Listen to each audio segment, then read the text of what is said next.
Hey, it's Lydian Wolf, owner of Summer Dragon Studios, and as of late, I have been working on trying to shift the focus of my business more towards the art and drawing side and a little bit away from the fursuits, as I have big changes coming up in my life soon that are going to make it a little hard to work on suits.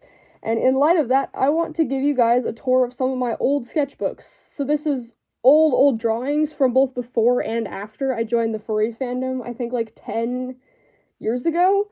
So this stuff is, 10, 11-year-old drawings, up until more recent. I want to show you kind of a progression of how my art has gone in the last several years, because I want to dispel the really common myth that art is like an innate talent. It really isn't. It's a learned skill that you have to work on a lot for years and years. Obviously, there's ways that you can learn it faster than I did. Personally, I hated doing art classes or being told what to draw, and sometimes if you do classes like that, you can learn things a little faster. So I'm not saying it takes you 10 years to get to where I am now, but I'm saying that it is a learned skill, and you need to be patient with yourself and understand that you can learn how to draw despite not being able to right now. So I've got some sketchbooks here, and they're in kind of chronological order, so I'll start with the oldest one, and then we'll go down to a slightly more recent one. And I'll show you just some of the highlights. I'm not going to go through every single book, obviously, that's tons and tons of pages, but I'll show you some ones that I really liked back then. I'll find some that I still really like. Yeah, so it'll be fun. This first book that I have here is from, I think, 2016 to maybe 2018. It has a lot of stuff in it. I didn't draw every day during that period, so it's kind of a progression over a couple of years. And this was pre-furry fandom for me, or like the very beginnings of being a furry. A lot of the early drawings in here, I didn't even know what the furry fandom was at that point. So it's a lot of like humans, but I was also into the Warrior Cat series as well as Wings of Fire. And I drew humans too, mostly inspired by Legend of Zelda. That was my favorite video game for years and years. So I don't know if you can see the Zelda apparent in this one. This is like a human drawing that I did in 2016. She's got like a scarf that defies gravity. The proportions are definitely not ideal, but I was starting to take art a little more seriously at this point. And here we've got a dragon, so there's that Wings of Fire influence. I think this one was, I'm not sure if this one was supposed to be a Wings of Fire dragon in particular, or just a generic dragon. It doesn't really match any of the tribes in the book, so I think it was just a original design. Here I've got a Warrior Cats example. So starting to learn that anatomy, still, stick limbs, funny proportions. Look at that head shape, so goofy. And the long legs are what's really getting me. Also the perspective of the whole scene, walking above the den for some reason. Here's a 2017-2018 drawing that I am still actually pretty proud of. Like, given the time period that I drew it in, it's actually pretty good. I've got like a griffin character with a chain around the leg, and the beak is surprisingly well done considering any other bird drawings I did during that period were horrible. I can't find any to show you currently, but yeah. And I always loved wolves, still do. But here I've got like a winged wolf with 3 eyes and a crown. And I think that's multiple tails going on down there. Can't really tell. The big heads were a really common theme at that point. I didn't really understand the proportions, and a lot of my reference was like cartoons. So the heads were ginormous in comparison to the bodies.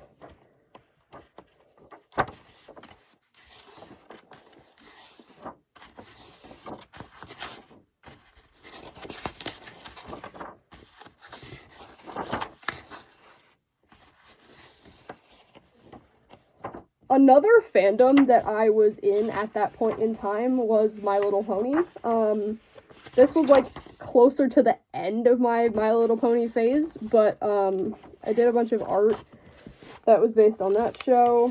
Here's, like, a demon unicorn, I think it was. Definitely more inspired by that show's art style. Still got really long, skinny legs going on here. And then one of my friends does a lot of, like, horror type art, and I was spending a lot of time with her and watching her draw, so I have some goofy little spooky art inspired by what she does.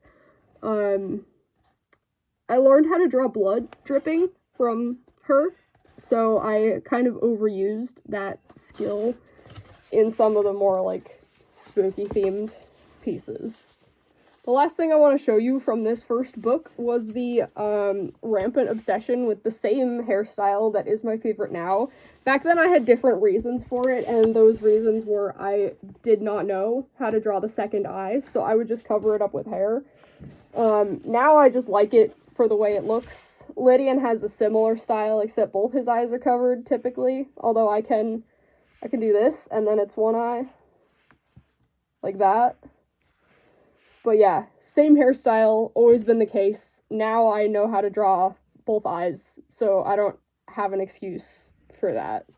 The second sketchbook that I have here is from 2018 mostly. At that point I, like, really picked up and started drawing a lot more, so this one is all from that year. And I'll start with the first drawing in the book, because wolf howling at the moon. Always been a favorite theme. Wolves then, I am a wolf now. Yeah.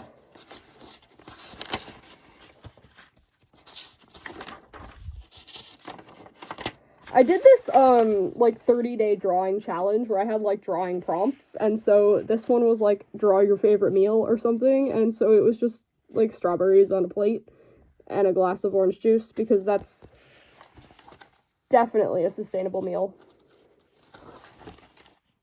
During this era was, like, a last wind of my interest in My Little Pony, so I've got more kind of cool drawings of, like, demon-type ponies. I really like the hairstyle on this one still. It's got a really interesting look to it. Again, we've got the, like, long legs going on, and I was learning how to draw wings at that point, too, which was pretty cool.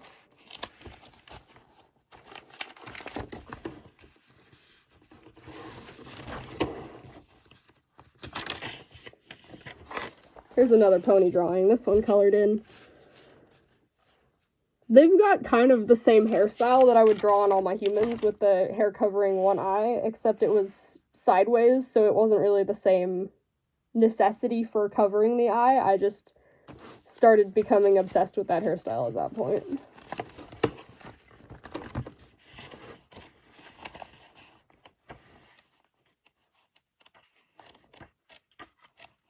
A lot of my old sketchbooks, the last, like, 10-20 pages are empty because I was too excited to start the next book to fill up the one that I was using. Poor decision making on my part, honestly.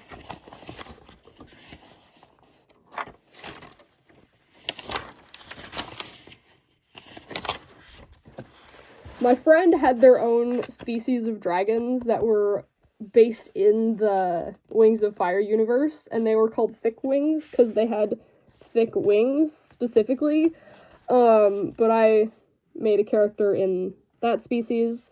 At this point, I didn't really understand how digigrade legs worked, so, like, I would draw them as just human legs, you know, how, like, with the knees bent and then being on the toes, which is technically not wrong, but they look really goofy.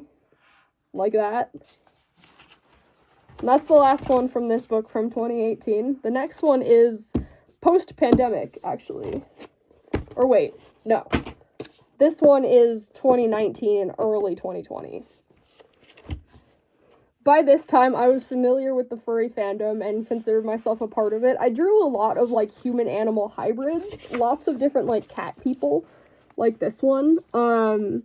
And they're not, like, the regular idea of a Kemono Mimi cat person. My friends and I had this, like, very specific vision of, like, a half cat, half human hybrid, where they had, like, cat noses and the fur would blend into their skin in interesting ways.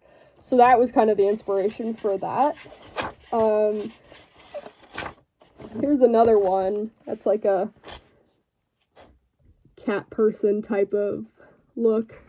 Again, that really huge head theme we've got going on. I think this one, all in all, is pretty good, though. The clothes were executed surprisingly well for that time. I didn't really understand, still barely do, how fabric works and folds on curved surfaces. Here I've got the first seriously, like, anthro-type drawing.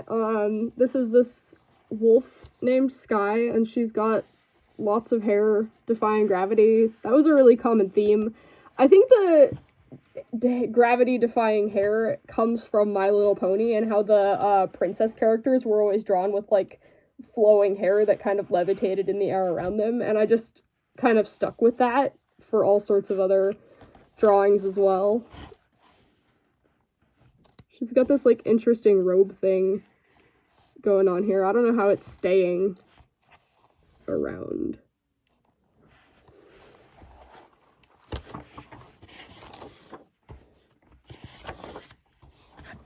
Here we've got yet another wolf character. This guy was called Insanity. I think I made a bunch of wolf characters that were, like, based off of different themes. So there was, like, Insanity. I think there was Darkness and Spirit, which was, like, ghost spirit type themed. I don't know if I have any drawings of the other characters, but I remember making them up.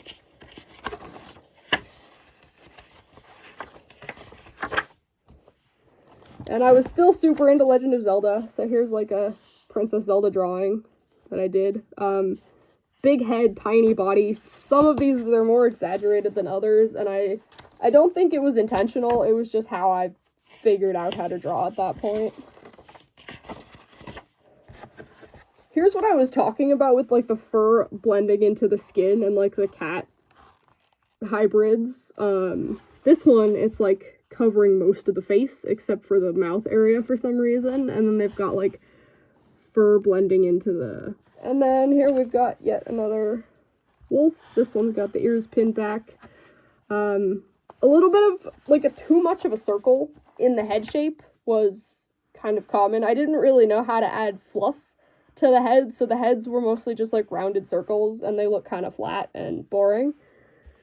I took an online class during this period about how to draw cats, so I have this, like, chibi cat here. This was a piece of paper that was stuck in the sketchbook that I didn't know was there.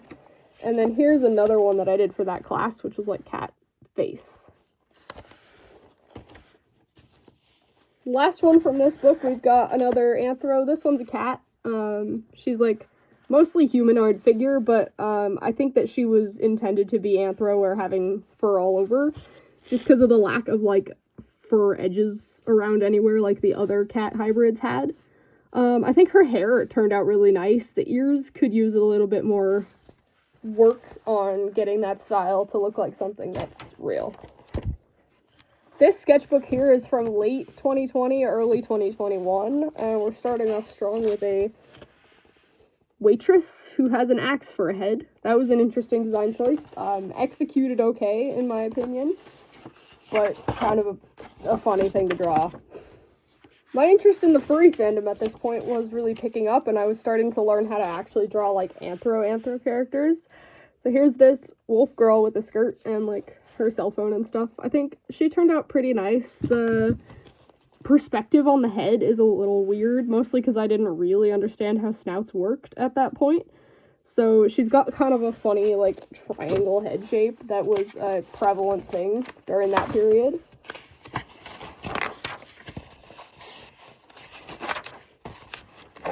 I was also super into warrior cats.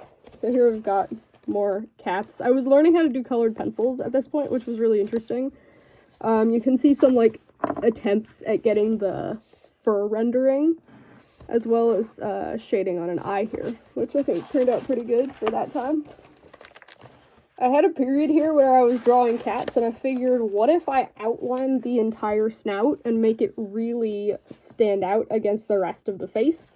Even from the side profile, it's like the snout does not blend with the rest of the face, which I think I really liked how it looked at that point, but at this point I think it looks really goofy because the snout really is not separate from the rest of the face. It's just an extension of it. But yeah, that was a choice.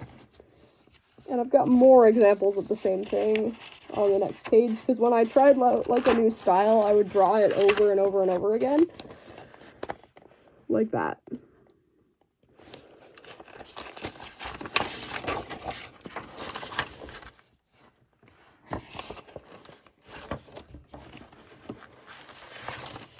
And more warrior cats. I made a funny decision here and drew like very obvious ribs. Like this cat was so skinny that the ribs were just poking through. I don't know. This right here is an interesting one. I watched a tutorial on how to draw hands, and they're actually pretty good, given everything else that I drew during this period. They're not perfect, a little bit lumpy, not really hand-looking, but a lot better than anything I could have done at that point without watching tutorials. I think one of the things that the tutorial focused on was thinking about the muscles in the hands and the pads of fat that we have in the fingers and around the thumb and stuff. And it like really illustrated the anatomy of the human hand, which did help in understanding how to draw them a little bit. Drawing human hands is something that I have continuously struggled with. I'll occasionally pick it up and be like, hey, this isn't so bad. And then I'll go back to being like, I do not want to draw hands. So it's kind of a everlasting battle. That's why I draw paws. Paws are a lot easier than hands. But we've got a fluffy dragon. Typical theme in the furry fandom. Summer dragons are fluffy dragons. They don't really look like this. I wouldn't consider this a predecessor to summer dragons, but I think learning how to draw wings has been something that I really enjoy. I took a break from it for a while, and I'm kind of back on the wings kick currently. I keep drawing everyone with wings. I drew Lydian with wings. That's not canon. I just wanted to draw it. But the shape of feathers and the lengths of the different feathers is something that's really interesting. Once you start to understand how it works, it's a lot of fun to draw those. This was still prior to making my first fursuit, but I had plans for a fursuit, certainly. I don't think I ever had a name for this character. I was like, oh, that would look like a cool suit, but I never really made a story or character that would actually go with the design. I only colored in the head and the tail for some reason, even though I made indications that the rest of the body would be there. I kind of showed the padding on the legs and the chest and arms and stuff. I don't actually pad the arms and chest of my suits. That was something that I thought I had to do, but it's not something that I would recommend trying, especially for your first suit. I think padding the legs is something that you're going to want to do, but not the upper body. It's not necessary, unless you want your character to have a bigger chest, in which case you can add padding there, but unnecessary padding, you'll just make it warm and uncomfortable. I also had an interest in Dungeons and Dragons at this point, especially barbarian characters. So I had this girl who was like a kind of a stereotypical D&D barbarian character. She had her giant battle axe, leather armor, very much Viking themed. I drew her a bunch in some of my other books too, but this is kind of the full body drawing of her. I don't know if I ever made like an actual D&D character sheet because I wasn't playing D&D at that point. Like I had played it a little bit and then I didn't for a while because of the pandemic. So I never like built her into the game mechanics. I just made her a character in the world. This book, I believe, is from 2022. For the first half of it, I was on like a non-furry kick. I was drawing lots of anime characters because I was really into My Hero Academia at that point. So there's a lot of humans in the first half, and then I kind of picked up again on the anthros in the second half of the book. So yeah, so here we have My Hero Academia fan art. The hair's a little goofy, but I'm definitely improving at this point with, like, proportion and style. Like, I'm starting to find a style, even though it's kind of in the primitive stages of it. This is Kamudi. She's a character I've had for a long time. She was inspired by the Smoke and Mirrors album by Imagine Dragons. I was super into Imagine Dragons at this point, and so yeah, I designed a character kind of based off it. She's like black and gold colored. I've drawn her a bunch recently too because I still really like her design.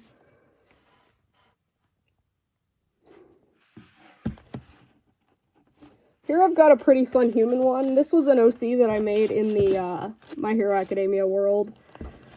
I was still very much like in the anime style, but I was starting to break into it being more of my own at that point.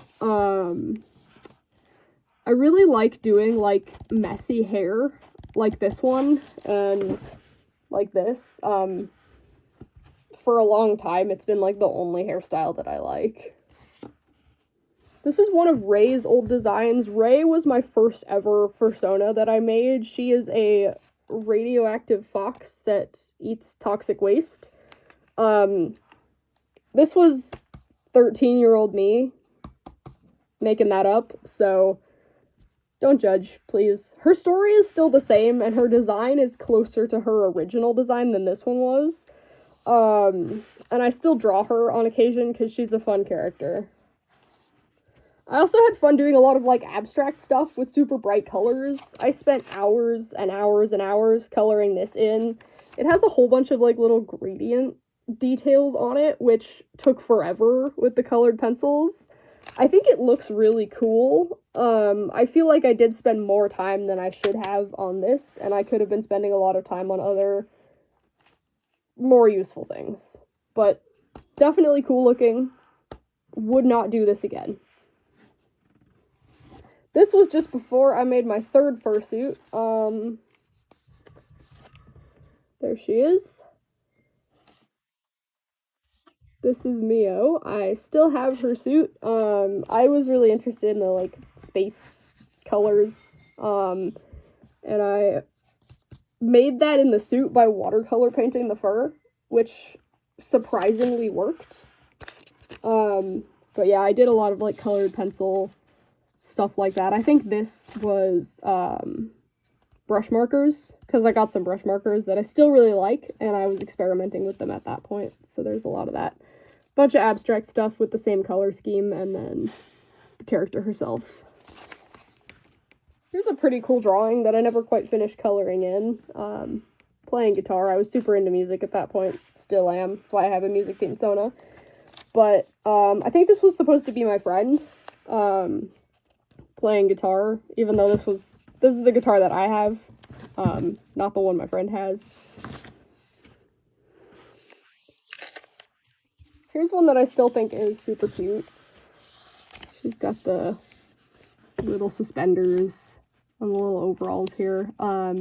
This is like a chibi phase that I had for a while where I would just draw them like little and cute like that. I still do that on occasion. The chibi style that I use has changed a bit, but definitely not something I've walked away from at this point. Now that I showed you all my old sketchbooks, I'm going to show you some stuff out of my current one so you can see how my style has changed since then. One of the early ones in here is Lydian driving a car, as well as some, like, experimental faces. At this point with drawing humans, I've definitely broken away from the anime style and moved into a slightly more realism, almost realism, like cartoon realism type style. I really like how it allows me to express differences between the different characters instead of having, like, the same anime template face for everyone, because I didn't really know how to do that with the anime style. One thing I do now that I didn't do as much back then is playing around with different poses, and using, like, lines of motion to get more interesting looks instead of just, like, the standing straight or just, like, some weird exaggerated pose that I found somewhere. I like to use, like, curves and stuff to get a general idea of what the pose is going to look like before I actually add the limbs and stuff to that. I've also finally started drawing backgrounds and environments, which I definitely have not done for a while. I didn't like drawing like landscape type stuff because I thought it was boring, but then I realized like, hey, I kind of need this if I'm going to draw my characters in scenes. So I've done a combination of like drawing what's right in front of me and drawing imaginary backgrounds. So like this place, which is definitely very Green Day themed, is like a made up location and one of those ones where I used to practice kind of background details and stuff. When I went on a vacation with my friend's family at one point, we spent a lot of time sitting and just like drawing the buildings and stuff around us, which was a lot of fun. I learned a lot, and I learned some skills that I could bring back into my like imaginary environments. I do a whole lot of drawings of Lydian these days. That's one of my favorite things to do in my sketchbook. Here's him drinking his favorite energy drink, which is called battery acid, and the can is designed to look like a battery, and it's like a lemon lime taste, and it's really sour, because I thought that'd be funny. One of my friends has an original species that I've been super interested in lately. They're called Ryudachi, and they're these like little critters with bone plates for faces. And so I designed my own character in the species. His name is Crow, and I like designed a cool outfit and stuff for him because they have all this cultural stuff that she made for them. They're really fun to draw. I really like drawing that little bone plate on the face. And the last interesting one in my recent sketchbook that I want to show you is how I sometimes prepare for doing commissions. I'll actually do just like a handful of little pencil sketches in here to get the idea for what I want the background or the setup of the scene in the commission to look like. This client wanted like a wintry castle theme, so I had a couple of different ideas for how I could stage that. They ended up picking this one, which I also really like. It was a lot of fun to do the background drawing on that one once I got there. So yeah, that's that. Thanks so much for watching, and I hope this gives you some inspiration to pick up a pencil and learn how to draw, or keep working at it if you're already working on it. Art is definitely something that requires a lot of patience, and it's taken me a long time to get to the point that I am right now, where I'm pretty confident in my style and my ability to draw different things. One thing that or a couple pieces of advice that I actually have for newer or learning artists is using references, both for like, what does this specific thing look like, but also how can I break regular items down into simple shapes so I can learn how to draw them. I still do that with a lot of things, is I will like look up a picture and kind of see how I can break it down into little shapes so I can put it into my drawing without being too overwhelmed by the details. Another thing is, like I mentioned earlier, it's a lot of fun to just sit down in a place and draw what's right in front of you. So just like look and draw exactly what you see. It can help you understand like background setup and stuff without getting too technical about the whole like perspective, horizon line stuff. I never like doing that. So instead I'll just kind of freestyle it after doing some practice with drawing real life scenes.